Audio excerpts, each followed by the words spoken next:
This is your final review number 4 and 5. We are simplifying radical expressions. The first thing we're going to do is break up this expression into 3 different radicals.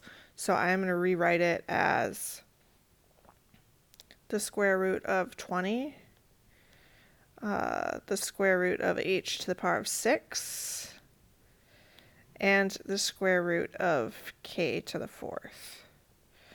Let's start with 20. When I do the square root of 20, I need to look for a perfect square that goes into it. So I'm thinking 1, 4, 9, 12. What goes into that? You're looking for the biggest perfect square. I know that 4 is a perfect square and that 20 is the same as 4 times 5. So I'm going to rewrite that as 4 times 5. And then I want to break that up. So I have the square root of 4 and the square root of 5. Now I can't take the square root of 5, but I can take the square root of 4. So if I simplify that, I have 2 square root 5. The next one, we have h to the power of 6. By the way, I'm going to double underline this because it is part of our final answer. And maybe I will erase this double underline. Oh no, I can't. Maybe we'll just cross it out. Okay, we're going to do h to the power of 6 next. I have the square root of h to the 6th. Now when you do this one, you're looking for groups of 2, because remember that you really have 1, 2, 3, 4, 5, 6 h's underneath.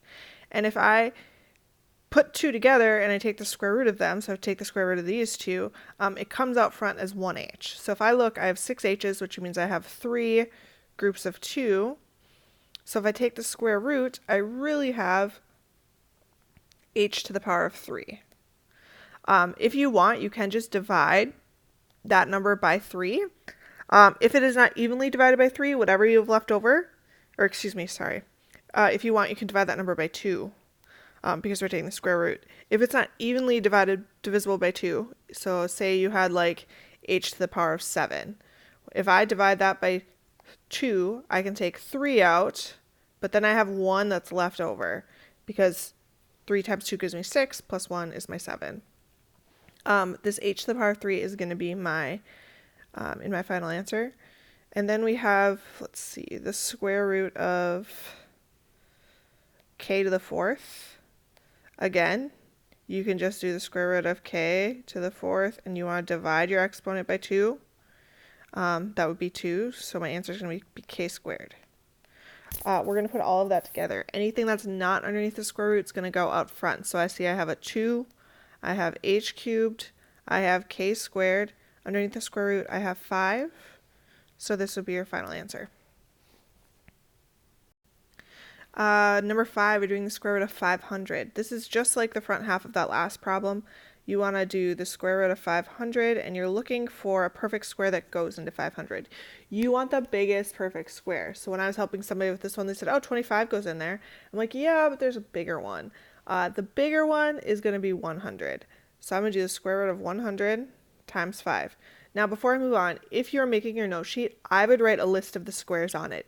If you're in my class, I have a list on the board, so maybe you don't need to write it, but if you're not, maybe you should. So my perfect squares are like 1, 4, 9, 16, let's make that look like a 9, 25, 36, 49, and all I'm doing for these is 1 squared, 2 squared, 3 squared, 4 squared. So this list goes on and on. I would add maybe up to 15 squared, and you should be good, but that's something that you can add into your note sheet. We're going to continue simplifying this. I'm going to break apart my radical into 2 radicals. So we have the square root of 100 and the square root of 5. If I take the square root of 100, I get 10.